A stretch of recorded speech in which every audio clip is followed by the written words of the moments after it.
Zero Hedge said it best. The dam is breaking on a unified NATO, and the timing simply couldn't be worse for Zelensky, who's currently in the United States looking for more money and weapons. We're going to look at how NATO's campaign in Ukraine is completely unraveling and what it all means for bumbling Biden's fledgling chances in 2024. You're not going to want to miss this. Greetings, everyone. It is me, your Patriot Professor, Dr. Steve, here to help you to think better so you can feel better in these crazy and turbulent times. So if you haven't already done so, you know what to do. Make sure to smack that bell and subscribe button. Also, make sure, if you would, be so kind, share this video with friends and family. We are once again being throttled by big tech, so I need your help to get the hopeful message of this channel out to as many people as possible. Hope translates into courage.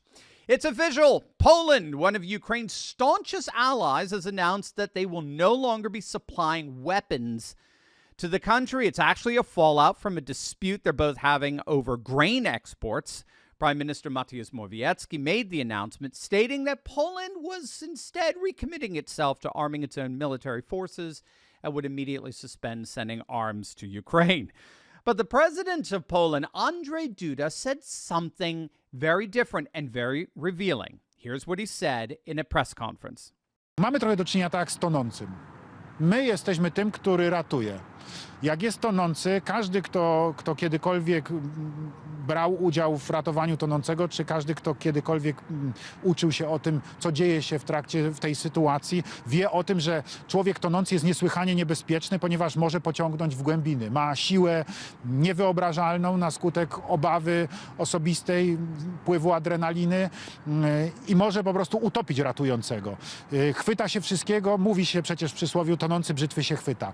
Rzeczywiście tonący chwyta się wszystkiego, czego się da. Trochę to jest taka sytuacja jak dzisiaj między Polską a Ukrainą. Czy trzeba działać tak, żeby się obronić przed uczynieniem nam szkody przez tonącego? Oczywiście, że musimy tak działać, żeby się obronić przed uczynieniem nam szkody przez tonącego, bo jak tonący doprowadzi do szkody i nas utopi, to nie dostanie pomocy. W związku z powyższym to my musimy pilnować tutaj swoich interesów. To jest przede wszystkim nasz obowiązek i będziemy to robili skutecznie i zdecydowanie.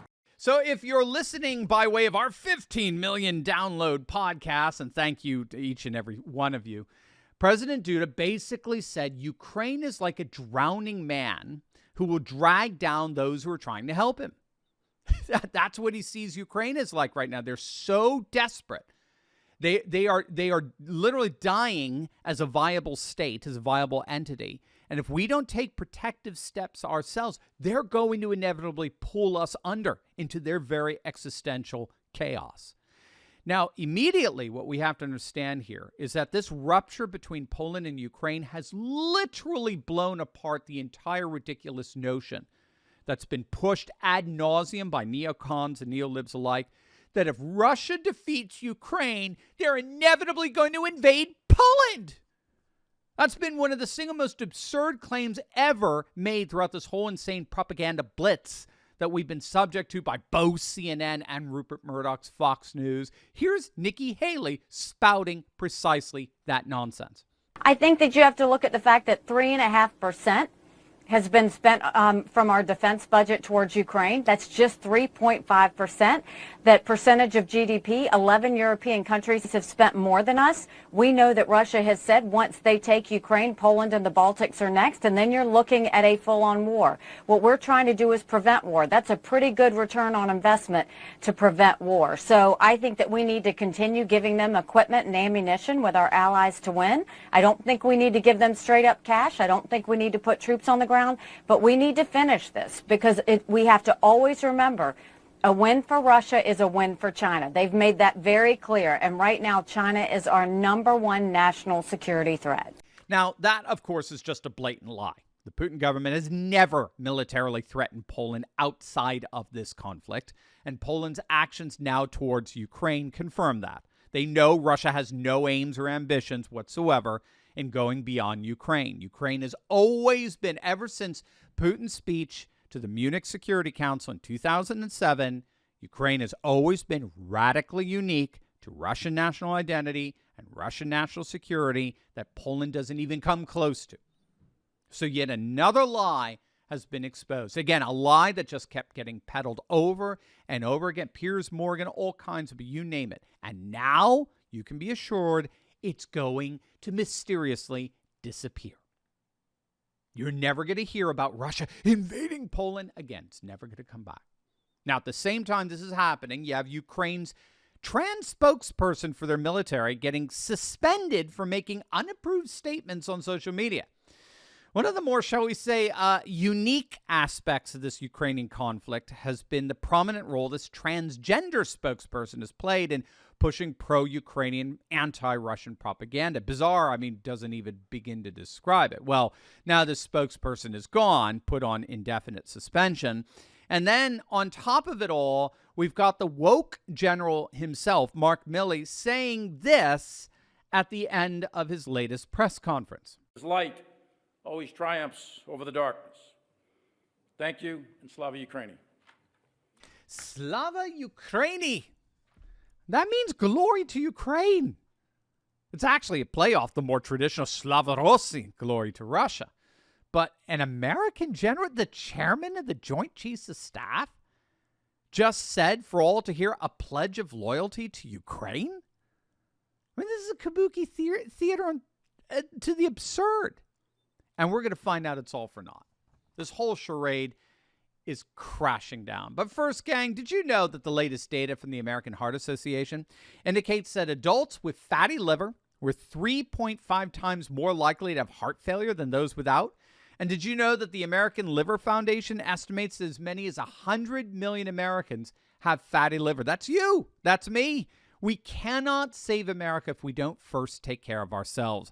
Our livers are our body's master detoxifier, but after decades of wear and tear, our livers slow down and become sluggish. This is why so many of us struggle with weight gain and feeling tired all the time. But gang, fortunately, there's a simple, all-natural solution. Liver Health Formula contains 12 powerful botanicals clinically proven to recharge and protect your liver at the cellular level. It helps restore your liver's detoxifying abilities, boosts your energy levels, and it works remarkably well to fight that horrible fatty liver. Liver Health Formula is backed by proven science and approved by American doctors. And you know the best part of it all? Every single bottle is manufactured right here in the USA. Click on that link below right now and try Liver Health Formula completely risk-free. Do it today, and you receive 5 free gifts. So don't wait. Click on that link below or go to getliverhelp.com/Turley right now. We talked about this in yesterday's video, but more and more pundits are reluctantly coming to the conclusion that there is no possible way that Ukraine can win this war. And that really has to be underscored for anyone who's still under the impression that the territories that Russia has annexed will ever be returned to Ukraine. Russia has thus far annexed 5 territories: Donetsk, Lugansk, Kherson, Zaporozhye, and Crimea. Vladimir Putin, for right or for wrong, has already pledged that all 5 regions are every bit as much a part of Russia as is Moscow or St. Petersburg. Ukrainian troops could no more take those regions back, than they could any other region in the whole of the Russian Federation. Were Ukraine or NATO to try to do so, Russia has promised that it would ultimately result in a nuclear holocaust. It's not going to happen. And all the propagandistic bullshit that you and I are subject to every single day from both political parties and their legacy media mouthpieces is ultimately only for one reason, and that's to enrich the players within the military-industrial complex. There's literally no other reason whatsoever. It's all ultimately about money and nothing else.